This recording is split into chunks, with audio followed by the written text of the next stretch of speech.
السلام علیکم ورحمۃ اللہ وبرکاتہ۔ سورہ بقرہ آیت نمبر 36۔ فَأَزَلَّهُمَا، پھر ان دونوں کو پھسلایا، الشیطان شیطان، عنہا اس سے، فَأَخْرَجَهُمَا، پھر انہیں نکلوا دیا، مِمَّا كَانَا سے جو وہ تھے، فِيهِ اس میں، وَقُلْنَا اور ہم نے کہا، نَہْبِطُوا تم اتر جاؤ، بَعْضُکم تمہارے بعد، لِبَعْضٍ بعد کے، عَدُوٌّ دشمن، وَلَکُمْ اور تمہارے لیے، فِی الْأَرْضِ زمین میں، مُسْتَقَرٌّ وَمَتَاعٌ إِلیٰ حِین ٹھکانہ اور سامان تک وقت۔ تو شیطان نے ان دونوں کو جنت سے لغزش دی، بس انہیں وہاں سے نکلوا دیا جہاں وہ رہتے تھے، اور ہم نے فرمایا تم نیچے اتر جاؤ، تم ایک دوسرے کے دشمن بنو گے، اور تمہارے لیے خاص وقت تک زمین میں ٹھکانہ اور زندگی گزارنے کا سامان ہے۔ تو شیطان نے ان دونوں کو اس سے پھسلا دیا، چنانچہ اس نے ان دونوں کو اس جگہ سے نکلوا دیا۔ تو شیطان نے ان دونوں کو پھسلایا۔ امام راغب رحمۃ اللہ علیہ لکھتے ہیں، یعنی بغیر قصد و ارادہ کے پاؤں کی لغزش۔ سیدنا ابن مسعود رضی اللہ تعالیٰ عنہ، سیدنا ابن عباس رضی اللہ تعالیٰ عنہ اور جمہور علماء کا خیال ہے کہ شیطان نے حضرت آدم علیہ السلام کو براہ راست اور روبرو جا کر بہکایا۔ اللہ رب العزت نے فرمایا، ترجمہ، پھر شیطان نے ان دونوں کے لیے وسوسہ ڈالا تاکہ وہ ان دونوں کے لیے ظاہر کر دے ان دونوں کی شرمگاہوں سے جو کچھ ان سے چھپایا گیا تھا، اور اس نے کہا تمہارے رب نے تم دونوں کو اس درخت سے نہیں روکا مگر اس لیے کہ کہیں تم دونوں فرشتے نہ بن جاؤ یا ہمیشہ رہنے والوں میں سے ہو جاؤ، اور اس نے ان دونوں کے سامنے قسمیں کھائیں، بلا شبہ میں تم دونوں کے لیے یقیناً خیر خواہوں میں سے ہوں۔ حضرت آدم علیہ السلام شیطان کے جھانسے میں آ گئے۔ اللہ رب العزت نے فرمایا، اور اس سے پہلے آدم کو ہم نے تاکید کی تو وہ بھول گیا اور ہم نے اس میں ارادے کی پختگی نہ پائی، چنانچہ اس نے ان دونوں کو اس جگہ سے نکلوا دیا جس میں وہ تھے۔ شیطان نے انہیں جنت سے دنیا کی بدبختیوں کی طرف نکلوا دیا اور اطاعت سے نافرمانی کی طرف نکلوا دیا۔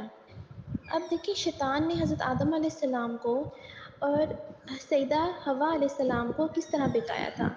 اللہ رب العزت نے فرمایا، پھر شیطان نے ان دونوں کے لیے وسوسہ ڈالا تاکہ وہ ان دونوں کے لیے ظاہر کر دے جو کچھ ان سے چھپایا گیا تھا، اور ان دونوں کی شرمگاہوں سے، اور اس نے کہا تمہارے رب نے تم دونوں کو نہیں روکا اس درخت سے مگر اس لیے کہ کہیں تم دونوں فرشتے نہ بن جاؤ یا ہمیشہ رہنے والوں میں سے ہو جاؤ، اور اس نے ان دونوں کے سامنے قسمیں کھائیں، بلا شبہ میں تم دونوں کے یقیناً خیر خواہوں میں سے ہوں۔ شیطان نے سیدنا آدم علیہ السلام اور سیدنا حوا علیہ السلام دونوں کو درخت کا پھل کھانے کے لیے اس کی کشش دلائی، یعنی اللہ تعالیٰ کی نافرمانی کے لیے خوبصورت ترغیبات دلائیں، دوست کے روپ میں دل میں وسوسے ڈالے، امیدیں دلائیں، اور یوں بہکا کر اپنے جال میں پھنسا کر جنت سے نکلوا دیا۔ انسان شیطان کے بہکاوے میں آ جاتا ہے اور اس حد میں قدم رکھ دیتا ہے جہاں جانے سے اللہ تعالیٰ نے روکا ہے۔ وہ اسے ہمیشہ کی زندگی اور لازوال سلطنت کا لالچ دیتا ہے۔ آج بھی شیطان انسان کو راہ راست سے ہٹانے کے لیے یہی حربہ استعمال کرتا ہے۔ پھر آگے دیکھیں کہ ہم نے کہا تم سب یہاں سے اتر جاؤ، تم ایک دوسرے کے دشمن ہو۔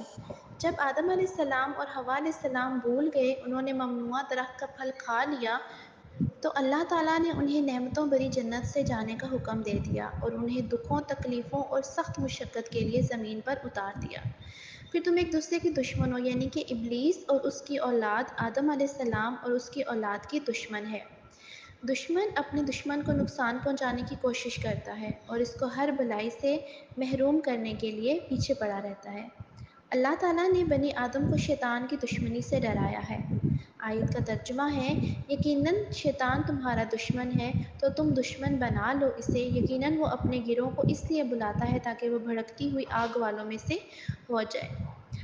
اور ایک اور آیت کا ترجمہ ہے، اور جب ہم نے فرشتوں سے کہا آدم کو سجدہ کرو تو انہوں نے سجدہ کیا مگر ابلیس نے نہ کیا، وہ جنوں میں سے تھا، چنانچہ اس نے اپنے رب کے حکم کی نافرمانی کی، تو کیا تم میری بجائے اسے اور اس کی اولاد کو دوست بناتے ہو، حالانکہ وہ تمہارے دشمن ہیں، ظالموں کے لیے بہت بڑا بدلہ ہے۔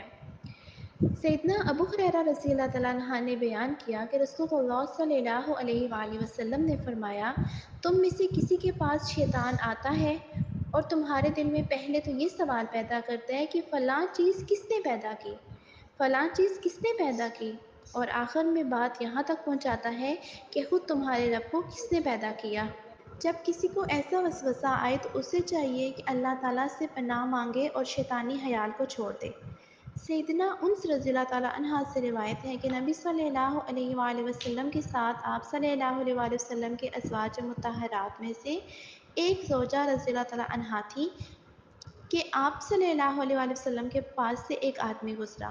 آپ صلی اللہ علیہ وآلہ وسلم نے اسے بلایا، وہ آیا تو آپ صلی اللہ علیہ وآلہ وسلم نے فرمایا، اے فلاں، یہ میری فلاں بیوی ہے۔ اس نے عرض کیا، اے اللہ کے رسول صلی اللہ علیہ وآلہ وسلم، میں کون ہوتا ہوں کہ میں ایسا گمان کروں، اور نہ ہی میں نے آپ صلی اللہ علیہ وآلہ وسلم کے بارے میں ایسا گمان کیا ہے۔ تو رسول اللہ صلی اللہ علیہ وآلہ وسلم نے فرمایا کہ شیطان انسان کی رگوں میں خون کی طرح دوڑتا ہے۔ شیطان نے آدم اور حوا علیہ السلام کو ورگلایا اور انہوں نے ممنوعہ درخت کا پھل کھا لیا۔ شیطان کی یہ دشمنی آج بھی جاری ہے، وہ انسان کو ورگلاتا ہے تاکہ انسان اس حد کے اندر قدم رکھ دے جس میں جانے سے اللہ تعالیٰ نے منع فرمایا ہے۔ اس کے لیے وہ انسان کی ذہن سازی کرتا ہے، برائی کو خوشنما بنا کر دکھاتا ہے، یقین دہانی کرواتا ہے کہ اس برائی کے نتیجے میں لوگوں کی نظروں میں مقام ملے گا۔ وہ دنیا میں رہنے کے لیے برائی کو ناگزیر بنا کر دکھاتا ہے۔ انسان کو یہ محسوس کرواتا ہے کہ اگر اس برائی کو چھوڑ دیا تو جینا ممکن نہیں رہے گا، پھر انسان برائی کر لیتا ہے۔ انسان کے بھٹکنے کی ابتدا یہیں سے ہوئی تھی۔ پھر انسان اللہ تعالیٰ کی مدد سے محروم ہو جاتا ہے۔ انسان کے لیے اپنی غلطی سے پلٹ آنے، توبہ کرنے کا موقع موجود ہوتا ہے، لیکن شیطان ورگلاتا ہے کہ تمہاری توبہ کب سنی جائے گی۔ تو یوں انسان آہستہ آہستہ دعا مانگنے سے بھی محروم ہو جاتا ہے۔ انسان کے لیے پھر نیکیاں کرنا مشکل اور گناہ کرنا آسان ہو جاتا ہے۔ یہی شیطان کا مشن ہے، یہی اس کی دشمنی ہے، اور یہ دشمنی آج بھی جاری ہے۔ سیدنا آدم علیہ السلام اور ابلیس کے درمیان جس کشمکش کا آغاز ہوا وہ آج بھی جاری ہے۔ اس کشمکش کی دو صورتیں ہیں۔ پہلی صورت یہ ہے کہ انسان اور شیطان کے درمیان جو جنگ جاری ہے وہ انسان کے ضمیر اور اس کے دل و دماغ کے میدانوں میں لڑی جا رہی ہے۔ پختہ ارادے اور سچا علم رکھنے والے افراد اس میں کامیاب ہوتے ہیں، اور جو انسان اپنی خواہشات کے پیچھے بھاگتا ہے اس پر شیطان غالب آ جاتا ہے۔ دوسری صورت یہ ہے کہ سیدنا آدم علیہ السلام کو اللہ تعالیٰ نے فرشتوں اور ابلیس کے درمیان کھڑا کیا۔ سجدے کے حکم سے کشمکش کا آغاز ہوا۔ حق کی دعوت دینے والا بھی ایک آدم ہوتا ہے جس کے سامنے انسانوں نے جھکنا ہوتا ہے، لیکن اگر وہ اپنے تکبر یا حسد کی وجہ سے نہ جھکے تو اس طرح وہ ابلیس کی پیروی کرتے ہیں، اور اسی کشمکش کا آغاز ہو جاتا ہے۔ انکار صرف انکار نہیں رہتا، انکار پھر مخالفت میں، مخالفت رکاوٹوں میں، اور رکاوٹیں انتقام میں بدل جاتی ہیں۔ پھر ہجرتیں ہوتی ہیں، پھر جہاد ہوتے ہیں، اور آج بھی یہ کشمکش جاری ہے۔ اور پھر تمہارے لیے زمین میں ایک وقت تک ٹھہرنا اور فائدہ اٹھانا ہے۔ اللہ تعالیٰ نے زمین میں اتارے جانے کے بعد مقصد واضح فرمایا کہ زمین میں تمہارا ٹھکانہ ہوگا اور ایک وقت تک فائدہ اٹھانا ہوگا، پھر تم اس گھر میں واپس آؤ گے جس کے لیے تمہیں اور جسے تمہاری خاطر پیدا کیا گیا ہے۔